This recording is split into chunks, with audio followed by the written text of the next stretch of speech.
Até O que aconteceu que vocês voltaram pro Brasil? Então, quando eu vim com o visto L, né?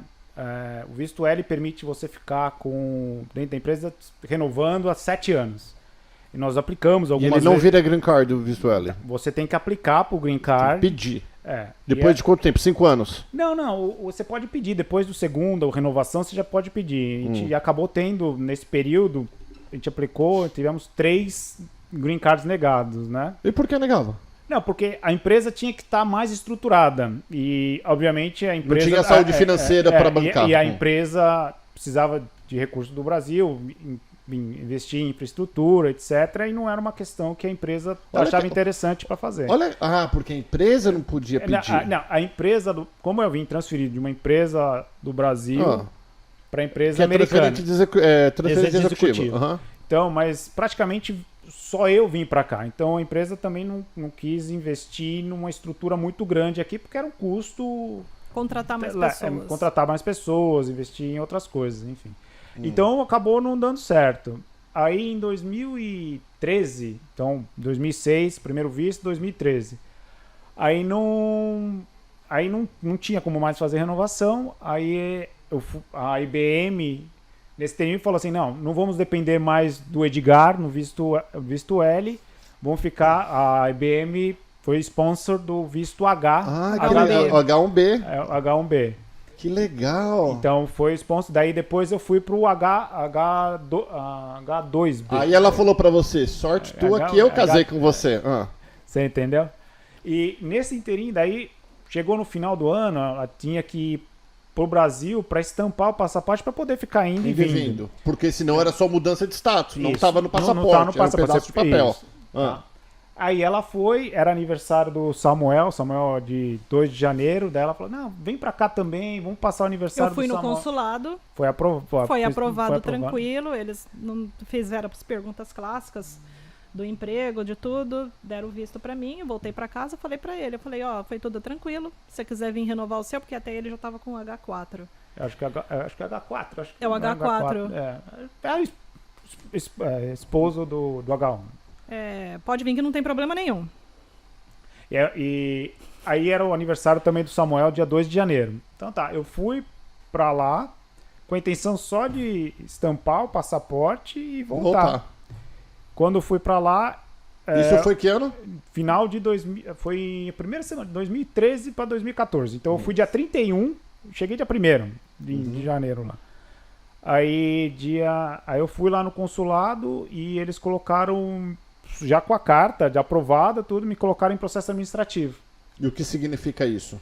Colocaram em hold para análise do meu processo. A gente vai pensar se a gente vai te dar o visto ou não. Aí foi quando você falou, puta que bom, consegui descasar. Deus me livre. Tô brincando. E a gente, nós tínhamos casa, os filhos, 2 filhos americanos, a gente não entendia. Mas e o outro? A outra tá com a minha Tá sogra. casa, É pequenininha? Não, 10 anos. Tem 10. Ai, que linda. E... Com a sogra? Você trouxe a sogra depois? Não, a sogra tá só em passeio, tá passeando só. Ó, ele escreveu, ele falou assim, nem brinca. Qual o nome da tua mãe? Graça. Ô, dona Graça, ele falou assim, nem brinca, nem inventa essas coisas, Paulo, muda de assunto, vai.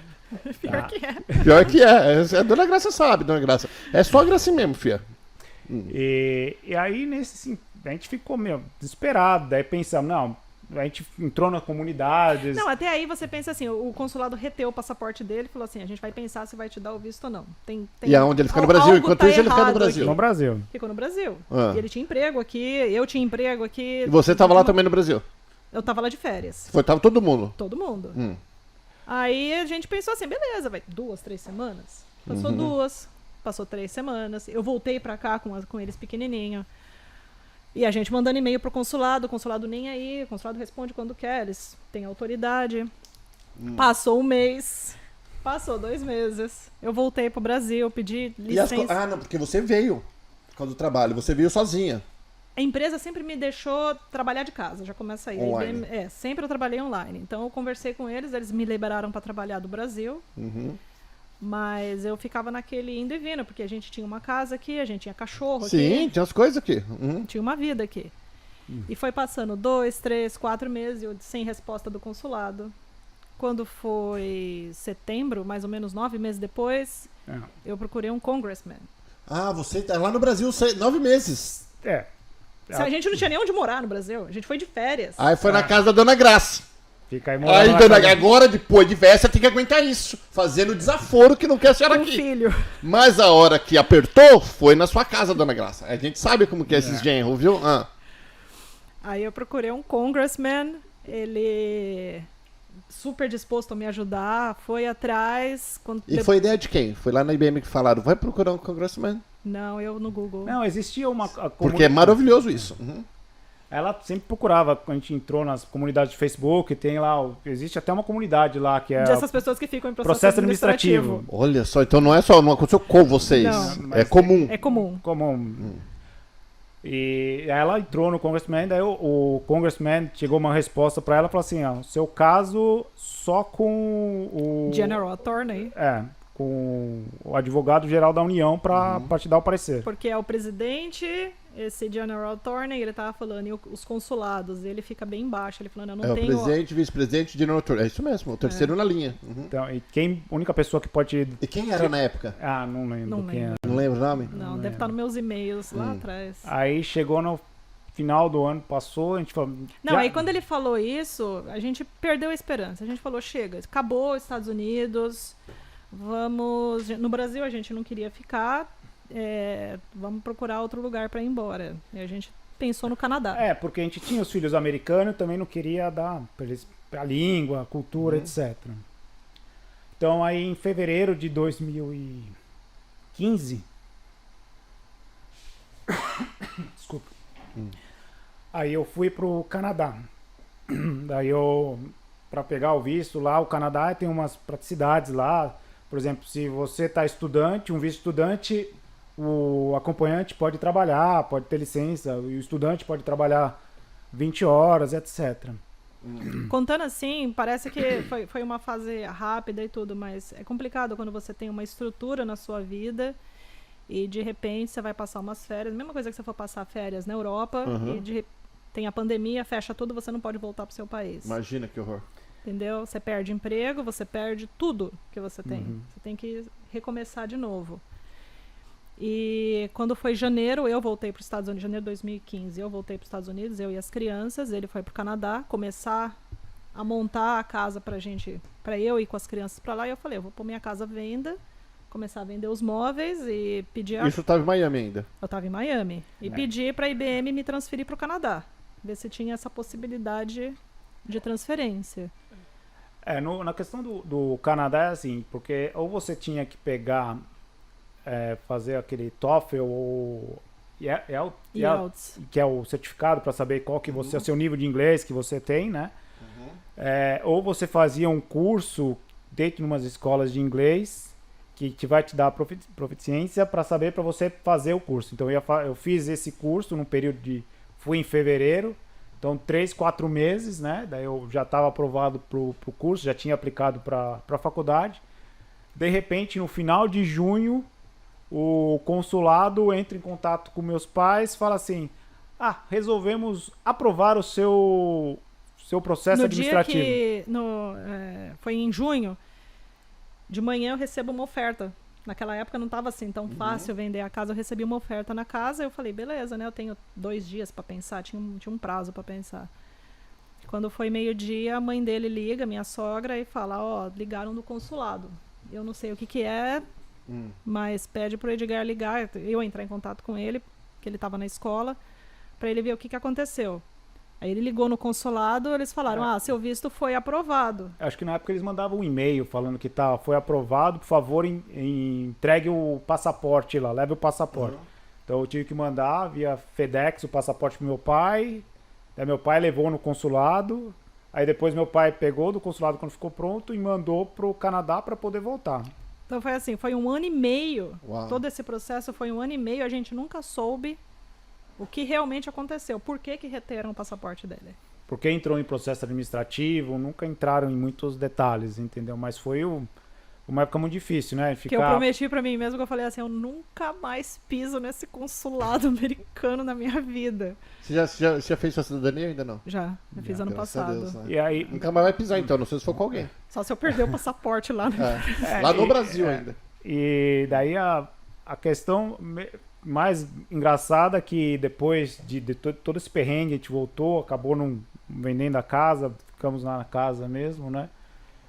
7 meses depois já estávamos com o Green Card, que a gente estava esperando nesse meio tempo, a IBM só estava aguardando eu estar aqui nos Estados Unidos para aplicar para o Green Card e daí a gente conseguiu pegar a residência permanente 7 meses depois. Porque é o que eu tento motivar as pessoas, assim, quando elas falam, o Green Card é um sonho muito distante, não sei o que, eu falo, calma, tudo tem seu tempo. Sim. A gente demorou 10 anos, entendeu? A gente teve 3 aplicações negadas pro Green Card. Aí, apesar de eu ter entrado na IBM em 2007, ela foi só me contratar oficialmente como funcionária em 2010, final de 2010. E como você ficou nesses 3 anos? Terceirizado, como se fosse terceirizado. Tipo subcontrato. Você abriu tua empresa e eles contrataram a sua empresa. Não, ela era funcionária de uma empresa que era prestava contratada serviço pra IBM. Então ela era W2 entendi, dessa empresa entendi. que contratava. Entendeu? E com isso, por exemplo, eu fiquei grávida do meu primeiro filho, Samuel. Com isso tudo, enquanto tudo isso estava acontecendo, ficou grávida. Aí Não, mas aí quando você tá de 8 meses, ele nasceu em janeiro, quando era dezembro, você pergunta pra empresa, como é que funciona licença maternidade aqui? Mas isso voltando um pouco na época que ela era contratada, não da época que estava todo esse problema. Então não era que ela era subcontratada da IBM, que ela perguntou, como que tá? Voltou pra ter o meu filho, vou ter licença maternidade? Aí não, isso não existe aqui. Ou se você trabalha, recebe, se não trabalha... A licença, na verdade, são 90 dias que você pode ficar em casa com emprego garantido. Não, mas desde que você não recebe. seja... Não recebe, não recebe. Não, mas eu não tinha essa opção. Não. Trabalhou, ganhou. Não trabalhou, É isso mesmo. você tem outra pessoa que faz a sua vaga, que na época era assim, né?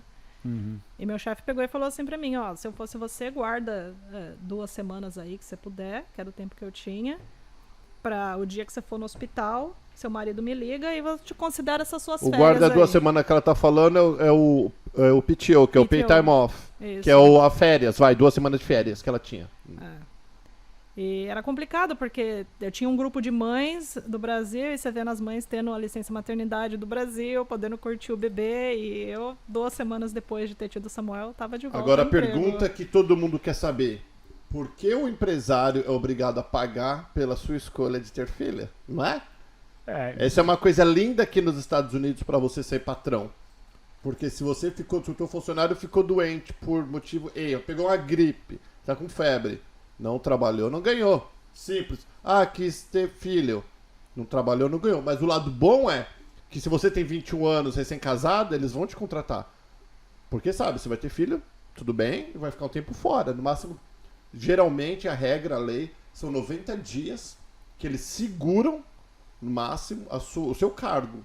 Mas você não ganha nada com isso. Agora tem empresas como o Bank of America, eles pagam, né, esses 90 dias. Mas é uma opção, não é lei. Bem diferente. Mas isso é bom, né? Pensando pelo lado empresarial, é ótimo você não ter que pagar. Atestado aqui não existe, gente. Não existe. Atestado sabe do que? É de burrice só. Marca médico para depois do horário de trabalho, isso aí. sábado. E todo mundo sobrevive e tá tudo bem. Não, assim, eu não tive licença maternidade pra ele. Ele foi um menino que a gente teve que segurar ele em casa até os 2 meses, tomou as vacinas, já vai pro daycare. Foi traumatizante. Porque é horrível, né? Mandar o bichinho pequenininho. 2 meses. O pior é que ela pegou o daycare que tinha aquelas câmeras. Eu acho que é até pior quando tem câmera. Porque a hora que o menino tá chorando, as professoras não escolam. E parece que bem na hora que ele tá chorando, ninguém tá dando atenção pra ele, né? Agora, pra você ver, você acha caro o daycare aqui? Em Miami era caríssimo. Aqui eu não sei. É caro. Mas olha como que é bem estranho o nosso raciocínio, do ser humano, né? Que eu vejo muito isso. Nós falamos que os nossos filhos é a coisa mais preciosa que nós temos. Que não existe nada mais precioso do que aquilo. Só que nós não queremos pagar bem para cuidarem dessa preciosidade. Nós queremos pagar pouco. E isso é uma coisa bem, né, estranha aqui, do ser humano. A gente quer pagar pouco para cuidarem disso. Agora vamos fazer o contrário. Se fosse um diamante que valesse milhões, Você paga mais. aí você pagaria mais. Não é doido isso? Não. Como o nosso cérebro funciona esquisito?